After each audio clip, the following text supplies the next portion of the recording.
everyone, so today I am going to be showing you guys the awesome books, I hope they're awesome, that I bought with my Christmas money. So yeah, quite a few of them I got for decent price. The others I went to Waterstones and obviously more money, but I feel like I get perks because I have like a loyalty card and like the stamps and that, so I can go in there at any point and get a load of books and not actually pay anything. So saving up for that, I don't know if that really helps, but anyway, the first four are actually from Asda, so they were like 2 for £7 or like £4 each, or like, I don't know, £6–7 on it. Do you know what I mean? So they're like good prices. The first one actually, I believe I got this on Waterstones. No, so it's only 3 I got in Asda's. Ignore me, I'm rambling. So this is when I went to Southend recently. It was half price, so it's still a good save. And this is Sarah Perry's Melmoth.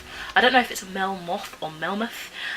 This one I have seen floating around on channels like Mercy's Bookish Musings. I can't remember if she's read this and what she thought of it, but it was half price. I love the cover. It has been a book that has sounded interesting to me. I just find it easier to read synopsises. I know that doesn't help give you a very good idea really, because you could just easily pick it up and read it yourself, but sometimes I can't form very good descriptions. So apparently this is a Waterstones special edition with a personal essay from the author.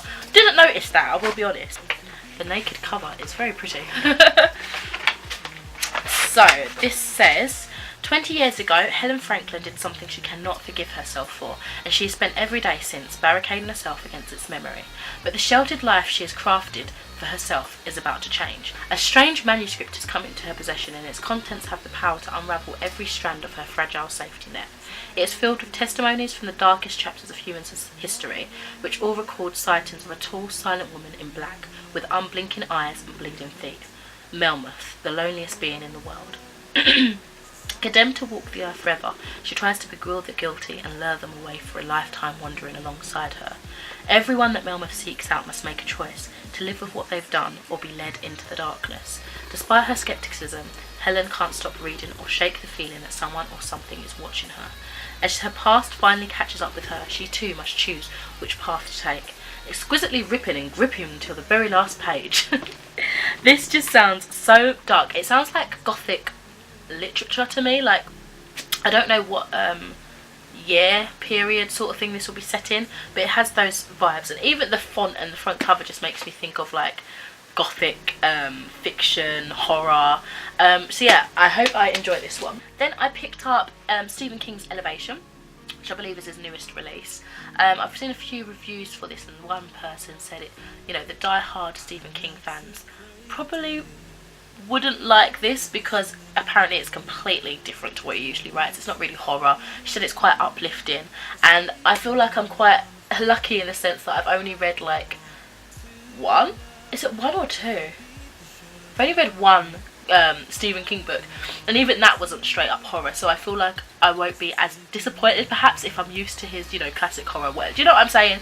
So I'm happy that, you know, this will most likely be one of the next books I pick up by him, just to, I don't know, give me a feel. And it's a shorter book just to get his idea of his writing style in general, because I can't imagine that being too dissimilar from when he writes horror. I don't know, but let's see what this is about. I think it follows 2 sort of main perspectives, if I remember correctly. And actually, when I read Gwendy's Button Box, it had a snippet of this at the back, so I have read like the first chapter or half a chapter or whatever. So Castle Rock, which I believe features in quite a lot of his books, I even think Gwendy's Button Box was in Castle Rock as well, if I remember correctly, is a small town where word gets around quickly. That's why Scott Carey wants to confide only in his friend Dr. Bob Ellis about his strange condition. He's losing weight without getting thinner, and the scales register the same when he's in his clothes or out of them, however heavy they are. Scott also has new neighbours who have opened a fine dining experience in town, although it's an experience being shunned by the locals. Deirdre McComb and her wife Missy Donaldson don't exactly fit in with the community's expectations, and now Scott seems trapped in a feud with the couple over their dogs dropping their business on his lawn. Missy may be friendly, but Deirdre is cold as ice. As the town prepares for its annual Thanksgiving 12k run, Scott starts to understand the prejudices his neighbours face, and he tries to help. Unlikely alliances form, and the mystery of Scott's affliction brings out the best in people who have indulged the worst in themselves and others. So I really like the sound of this. I like the cover. Nice small book, probably could be read in one sitting. But yeah, freaking hell, wow, okay, I didn't mean to chuck that. Yeah, I'm excited to get going. going. If you've got any thoughts on this, whether you're a die-hard fan or you're not, let me know in terms of how the difference in storytelling and that is done compared with his usual horror. I'd love to know. Then we've got The Explorer by Catherine Rundle. I feel like there is a book that I have read by her, or I've seen, I recognise something, I don't know, but this is a nice kind of chunky book, and it's middle grade, quite big font. It says, when their plane crashes, 4 children are stranded in the Amazon jungle. Now they have to survive alone, but was someone there before them? I'll be interested in seeing this. It just sounds like a fun little adventure story. Why is it just children? I don't know, maybe that will explain when the story gets going. But yeah, it just seems interesting. I feel like it'd be quite an easy breezy read because it is quite big. I know it's got some nice illustrations in there too, so don't know too much about this, literally just what the back said, but I'm intrigued.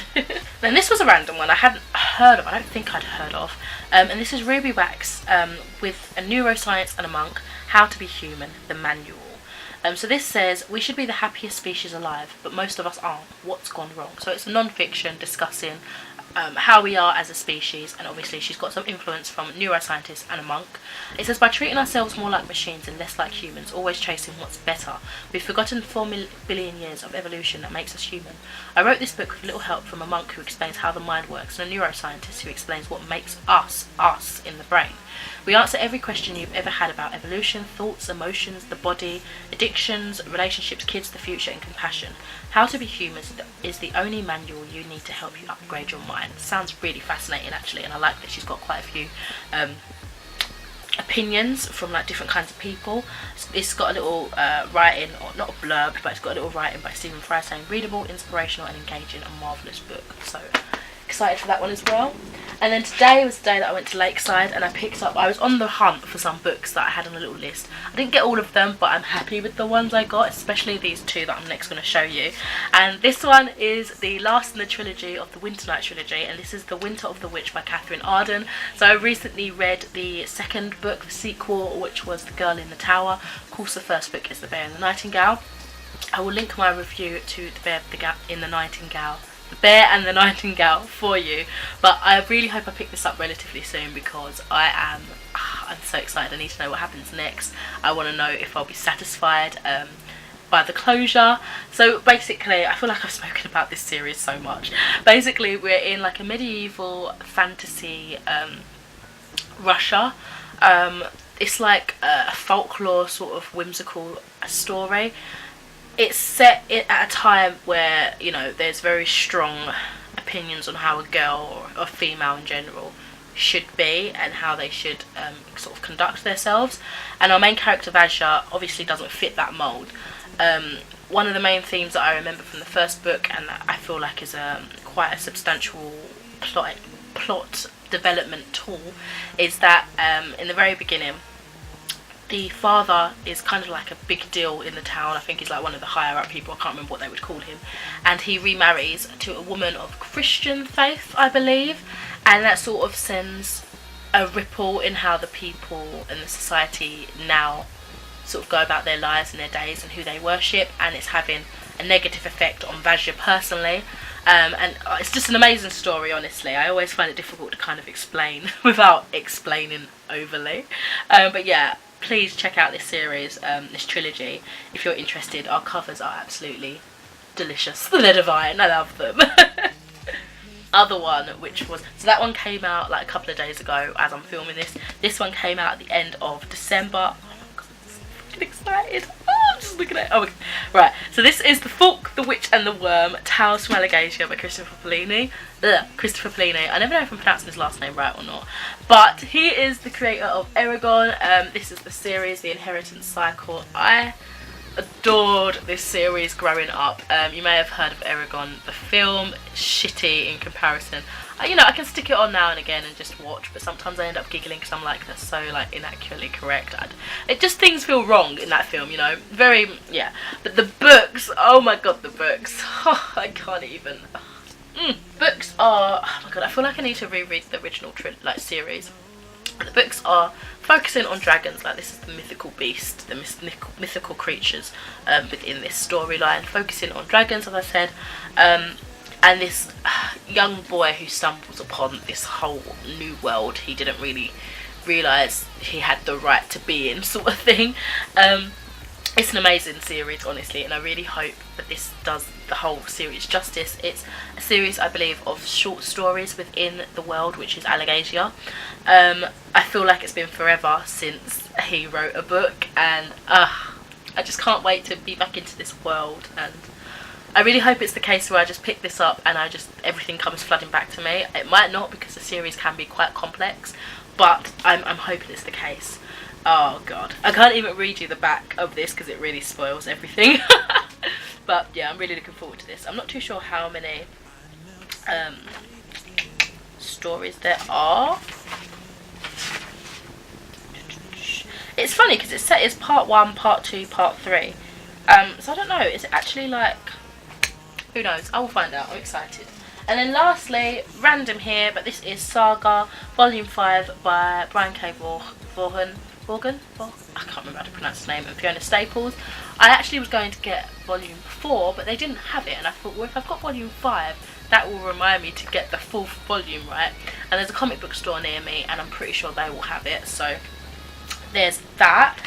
Those are all the books. Oh, I didn't even tell you what this is about. I think a lot of people know what Saga's about, but it's basically like an intergalactic or Romeo and Juliet, people have described it to be. There's these two people from warring planets that fall in love, and they're basically on the run because everybody wants to kill them, because they're not allowed to fall in love because they're on the opposition, basically. It's really intense. Great series, quite graphic. Literally, it's like a graphic comic novel, but it has graphic scenes. Both sexually explicit and violent. So yeah, it's just a great series, honestly, so far at least. I'm not sure if it's a finished, like a completed series or what. I'm not too sure. But those are the books that I got with my Christmas money. Let me know what you've been buying, any new releases as well. I'd love to know. Let me know if you've got any of the books that I mentioned here today. Have I got something? Oh no, that's just my piercing. I thought I had like a smudge of blue lipstick here. But yeah, thanks for watching. I'll speak to you in another video soon. Bye. Society